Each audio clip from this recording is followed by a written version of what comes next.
Ayan, good morning muli sa ating lahat. Ayan, good morning muli sa ating lahat. Ayan, oh. Another day, another video na naman tayo mga busing. At ngayong araw na ito ay magbibideo tayo dito sa kahabaan ng EDSA. Paalis pa lang po tayo at magbibideo tayo dito sa kahabaan ng EDSA. Ayan.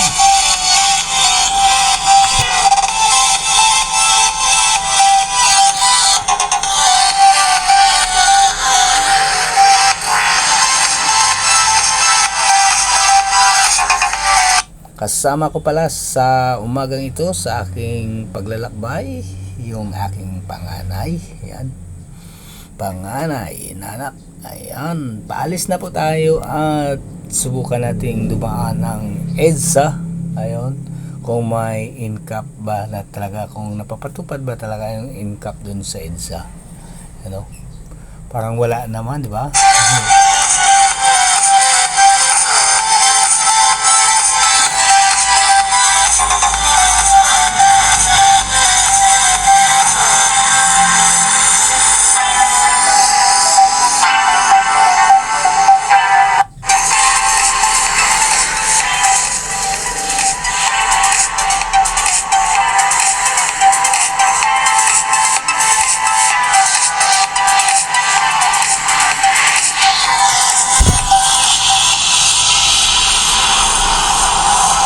Let's go at tayo na ay tutuloy. Ayan. Pupunta tayo ng Bikutan sa ngayon, sa araw na ito. Ayun. Pupunta tayo ng Bikutan para mag-deliver ng ating paninda o kasabakik. Ayan. Ganda ng mga araw na ito, no? Ang ganda ng panahon. Walang anlinis ng kalangitan natin, pero ang sarap sa pakiramdam pag ganitong mainit, you know. Huwag ko lang mamaya kung tingnan natin dito sa may EDSA mismo, sa may Road 1 pa lang po tayo. Sa kasalukuyang sa Road 1 pa lang po tayo. Ayan, Road 1 Project 6 Quezon City. Ayan.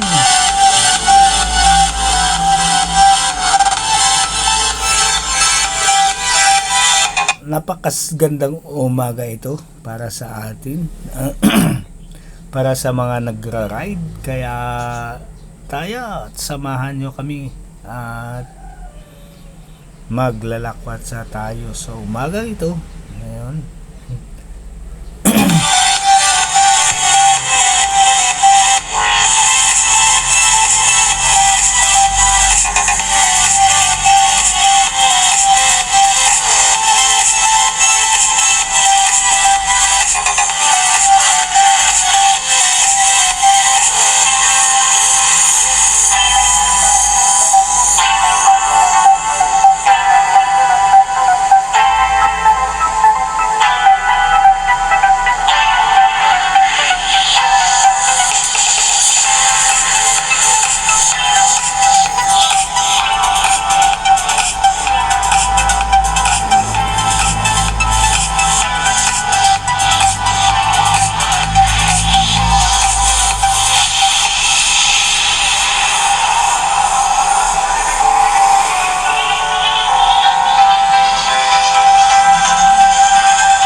nandito na po tayo sa Visayas Avenue at wala namang ganong ma-traffic, di ba? Ang linis ng kalsada natin, no? Masarap magpatakbo. Masarap magpatakbo ng ating mga sasakyan pag ganitong walang ka-traffic. Ayos.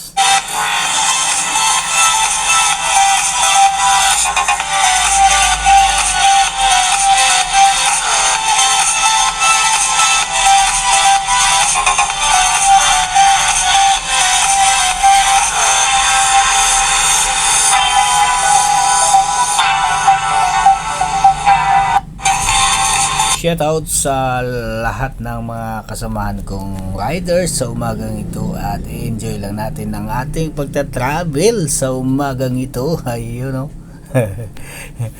Ang sarap talaga mag-travel pag ganitong walang ka-traffic ano.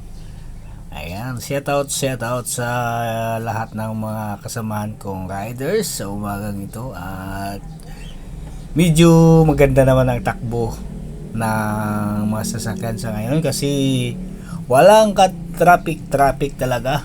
Ang sarap, ha, di ba? Dito po tayo sa may Visayas Avenue going to Serakel. Ayan.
Circle na po tayo at going to East Avenue na po tayo pag going to East Avenue. Ayun o, ayos mga kailodi, at walang ka-traffic sa umagang ito, diba? Ang ganda naman talaga pag ganitong walang ka-traffic, ha? Wala sigurong mga riders na bumabiyahe kasi apektado ng NCAP, diba? Kaya natatakot din siguro yung kasama natin mga riders na magbabiyahe kasi natatakot na magkaroon ng violation, di ba? Di natin maiwasan yung violation na yan kasi wala namang silang permanenteng linya. Yung linya nila palipat-lipat naman talaga at nakakaano naman talaga. Hindi naman natin alam kung mayroon tayong violation dito sa NCAP na sinasabi nila. Ayun. Sabihin nyo na po tayo. Tuloy-tuloy lang po tayo sa ating pagka-travel. Ayun. Dito ay maluwag pa ang mga daloy ng sasakyan natin. Ayun.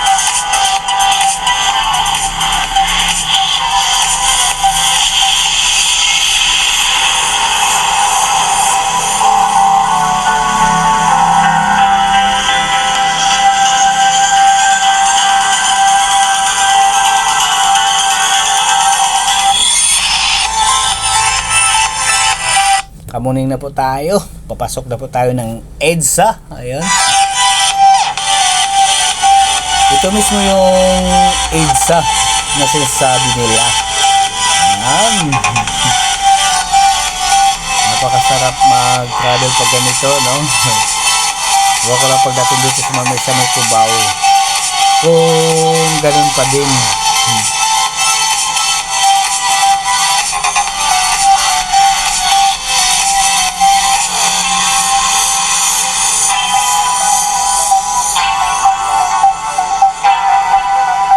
Kumusta kayong mga riders sa umagang ito, at maganda naman ang daloy ng sasakyan sa umagang ito. Araw ng YBs yan, araw ng YBs pa lang, at napakagandang daloy ng ating mga sasakyan. Hindi tayo mainip sa mga travel natin, ano. Shoutout sa lahat ng mga riders. Ayun, kamusta kayo sa araw na ito? Ayun, mga bossing, ano.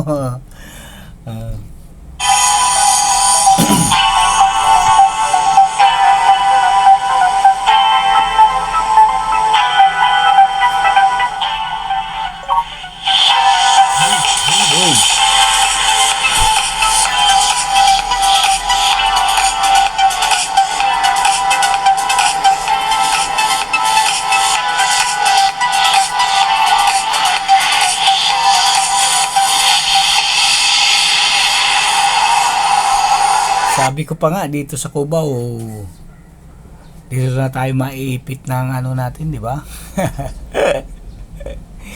Traffic na talaga dito sa Cubao na ito, di ba? Natin maiwasan yung mga sasakyan dito sa Cubao kasi dito nagsisikan at dito nag-iipon yung mga sasakyan going to South Luzon Expressway. Ayan.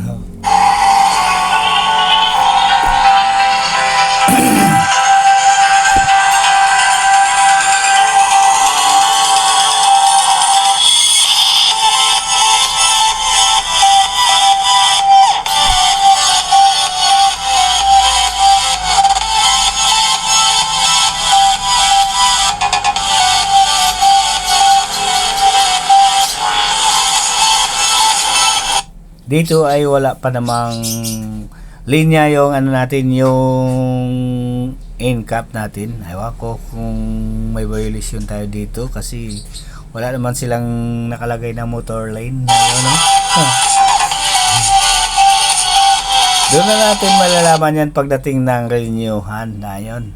Doon natin malalaman kung mayroon ba tayong mga penalties. Ayun, no? Kasi AI camera na po tayo ngayon dito sa Philippines, yan, no, Pilipinas. Kaya ingat-ingat sa kapwa ko riders, yun, mga busing, magsipag sunod tayo sa pinapatupad nilang NCAP.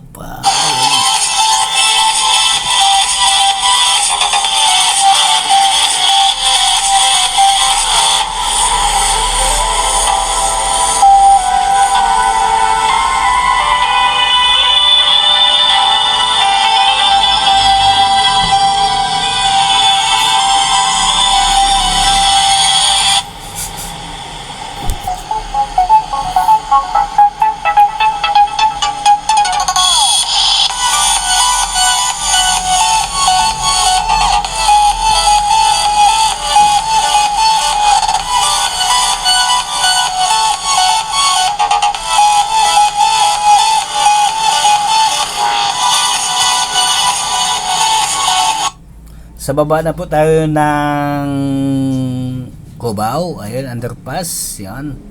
Araneta, Cubao na po tayo. At tuloy-tuloy lang po tayo. At medyo masikip na po dito sa Cubao. Ayun.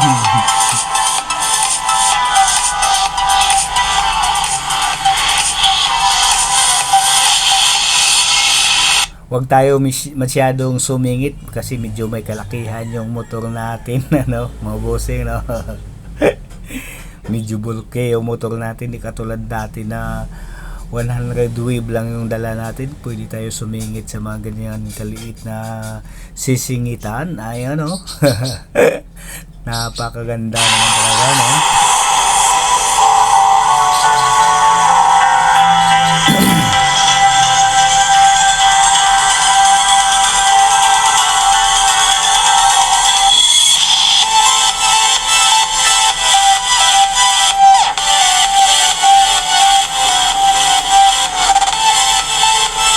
Tuloy na natin yung video natin at subaybayan nyo ako sa sunod na aking pag-video. Ngayon, sa sunod na aking pag-vlog, patatapusin ko.